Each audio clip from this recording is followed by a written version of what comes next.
c'est très important de comprendre que même si on veut investir ou si on voudrait financer son entreprise, il faut comprendre ce qu'on fait.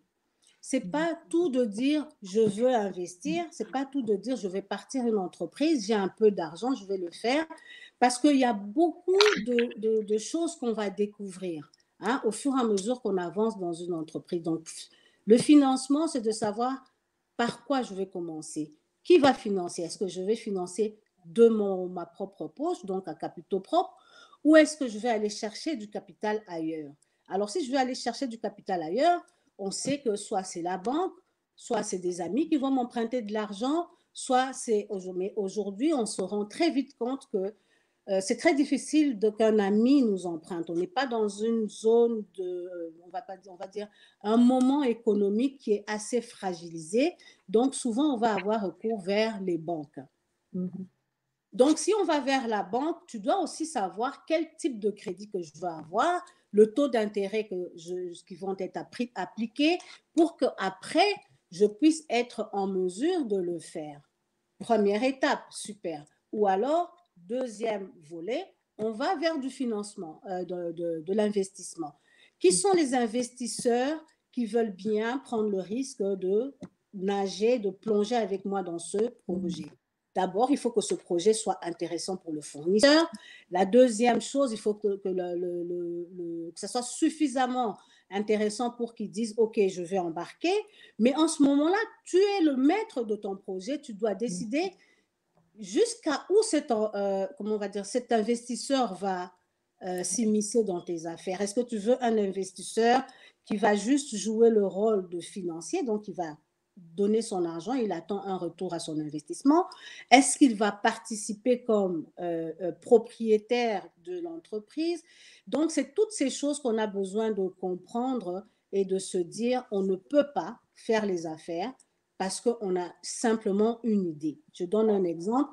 Un ingénieur qui développe un engin particulier, une application, mettons, en informatique. Oui, c'est un ingénieur, il a quelque chose de superbe, mais il est mindé comme un ingénieur. Il n'est pas gestionnaire, il n'est pas entrepreneur. Qu'est-ce qu'il va faire pour que son projet marche? Il va s'entourer des gens qui peuvent l'aider à investir comme il faut, à financer le projet comme il faut. Donc, c'est vraiment dire que c'est très, très important de trouver une façon soit de se former ou soit d'être coaché ou avoir un mentor qui nous y emmène. Sinon, on va toujours bâtir des toutes petites entreprises qui vont fonctionner pendant un certain temps et puis il suffit de quoi que ce soit pour que l'entreprise tombe. Bon, moi, en tant que journaliste, je considère que l'information, c'est la première étape dans l'élaboration de tout projet. Non seulement c'est la première étape, mais l'information renferme, je peux dire, plusieurs vertus, plusieurs atouts, plusieurs forces pour toute personne, tout entrepreneur ou tout entrepreneur potentiel, puisque vous devez d'abord être identifié quel est le problème, parce qu'un entrepreneur, c'est une personne qui vient résoudre le problème. Alors, vous devez identifier quel est le problème. Alors, pour identifier quel est le problème, il faut avoir une bonne information. C'est comme si vous voulez aller rejoindre Zamana quelque part, vous n'avez pas l'adresse. Elle peut être juste à côté de vous, à 5 minutes de vous, mais vous allez parcourir, aller revenir, vous pouvez aller même à 40 minutes, à 1 heure, etc., tout simplement parce que vous n'avez pas l'information. Donc, il faut avoir l'information de qualité. Et en plus de cela, moi, j'ai ma méthode en ce qui concerne le capital, parce que comme Zamana a dit, le problème crucial, c'est le capital, où trouver l'argent. Alors, moi, je fais la différence entre l'argent et le capital. Donc, moi, je parlerai plutôt du capital. Le capital vient d'où? Moi, je mets en avant les ressources intrinsèques, c'est-à-dire que ce qu'on ne prend pas chez autrui, ce qu'on a en soi.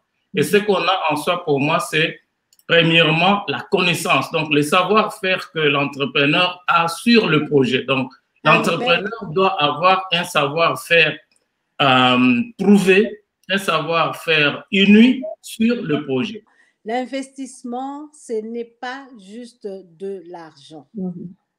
Ah, c'est très, très vrai. Vous pourriez avoir une personne qui vient vous donner une connaissance juste en service. Mais la clé, c'est d'être capable de comptabiliser ce service-là, même si, c'est-à-dire en bon comptable, on va dire, de monétiser le service qui a été rendu pour qu'on puisse comptabiliser ça comme étant de l'argent. OK? C'est très important, mais j'aimerais revenir un peu parce qu'on est quand même une plateforme chrétienne. Il y a un message dans la Bible, dans Luc 14, 18, qui dit « Car lequel de vous, s'il veut bâtir une tour, ne s'assied d'abord pour calculer la dépense et voir s'il a de quoi la terminer. » Écoutez, même dans la Bible, on vous demande de s'asseoir et de réfléchir. Donc, quand on dit de calculer la dépense, à l'intérieur de cette dépense, justement, vous allez calculer tout ce qui puisse être ressources humaines, c'est des hommes, c'est du service, c'est le temps qu'une personne, un ami, une tante, peu importe, un consultant, va mettre dans votre projet pour en apporter une connaissance. Je conseille fortement à nos amis de pouvoir y participer encore dans d'autres conférences où on est vraiment béni et puis enrichi. Donc, comme ça a été bien dit, le thème d'aujourd'hui, les points qui ont été abordés, effectivement, sont des points qui sont indispensables pour une croissance d'entreprise. On était aussi buté à ça. Les financements, connaître son besoin, c'est très important, surtout le besoin des clients, du problème qui rencontre la communauté afin de pouvoir apporter une solution réelle. Alors, nous, c'est Money Transfer, comme une compagnie canadienne enregistrée ici, on a observé aussi nos besoins, nous, de la communauté diaspora nord-américaine. On s'est rendu compte que nous dépensons énormément pour venir en aide à nos familles. On dépense beaucoup d'argent dans les frais, dans les taux d'échange auprès des tierces compagnies que nous connaissons, que ça ne vaut pas la peine de citer leur nom ici. Alors, nous nous sommes dit comment faire en sorte que nos frères et sœurs puissent envoyer un peu plus d'argent à leur mode de famille en économisant sur les taux ainsi que sur les frais d'envoi. C'est de là qu'est venu l'idée de créer cette Money Transfer, de pouvoir apporter ces économies-là. Vous le savez aussi bien que moi, un 5 $ est très important en Afrique. Ça fait toute une différence. C'est un enfant qui va à l'école ou même dans une famille de trouver à manger pour cette journée-là.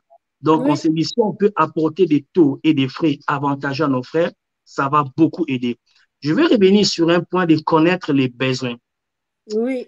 Je sais que c'était une réunion des entrepreneurs chrétiens et la parole dit dans Corinthiens, Paul disait ceci, « Et Dieu qui donne toute intelligence, lui-même va vous accorder la nourriture ainsi que la sémence. » Souvent, nous les chrétiens, on demande à Dieu quoi manger, mais on oublie de demander la sémence. Il donne la sémence au semeur. Il vous donnera aussi de quoi satisfaire vos besoins. Donc, quand Dieu va te bénir, non seulement donnera quelque chose pour que toi, tu puisses manger, t'occuper de tes enfants, parler tantôt, ma soeur, qu'il est important d'avoir un revenu, quelque chose. On est dans le droit de remettre ces deux parties-là.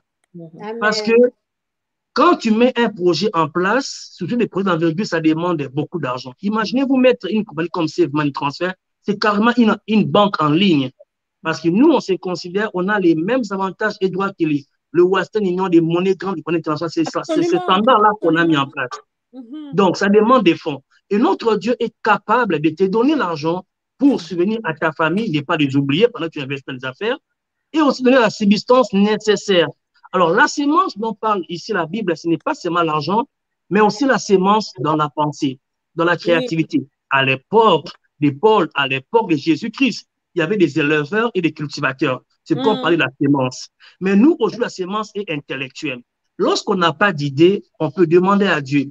Lui qui donne à tous son jugement, Seigneur, donne-moi une idée qui va révolutionner. Juste une idée, pas deux, pas trois.